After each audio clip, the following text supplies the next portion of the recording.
Hi, I'm Jason. Are you in a situation right now where you just need a few extra gigabytes available on your Windows Computer C drive? I'll show you a quick tip on how to easily get those few gigabytes. It involves disabling the hibernation mode of the computer. A lot of times people don't even need or want this feature, and it also consumes a large amount of disk space to store the hibernation file. Turning it off makes Windows delete that file. So let's get started. First, I'm going to see how much space my computer has available right now. So I have 647.8 gigabytes of free space. Now for the tip. Click on the Start button in the bottom left corner of your Windows 10 computer. If you're using Windows 11, you'll see it's more towards the middle of the taskbar at the bottom. Next, just start typing the letters CMD.exe, and you can either click on Run as Administrator here, or you can right-click the words Command Prompt and choose Run as Administrator. You might get a user account control prompt, in which case you'll just have to click Yes to continue.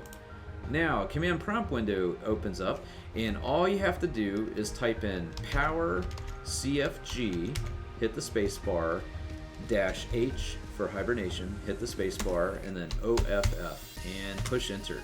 So now we'll go down to the bottom, and let's see how much free disk space we have now. So 647.8 was before, and now we have 675 gigabytes available of free space. So that freed up quite a bit. Now my machine has a lot of memory, so of course my gains are going to be pretty big on this, but I suspect you'll be able to get anywhere from 4 gigs to 8 gigabytes or more back when you do this trick yourself.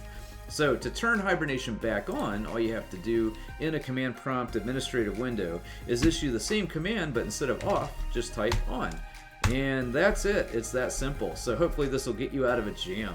I've seen situations where people are trying to open Outlook and it won't open because there's no room in the file to write the new email, and then the whole thing gets jammed up. So doing this trick can actually free up some space to let you get in, back up your email, and fix the problem. So hopefully this video has been very informative and useful to you. If so, please give the video a like and subscribe to my channel, and I plan on making more in the near future. Thank you so much and have a great day.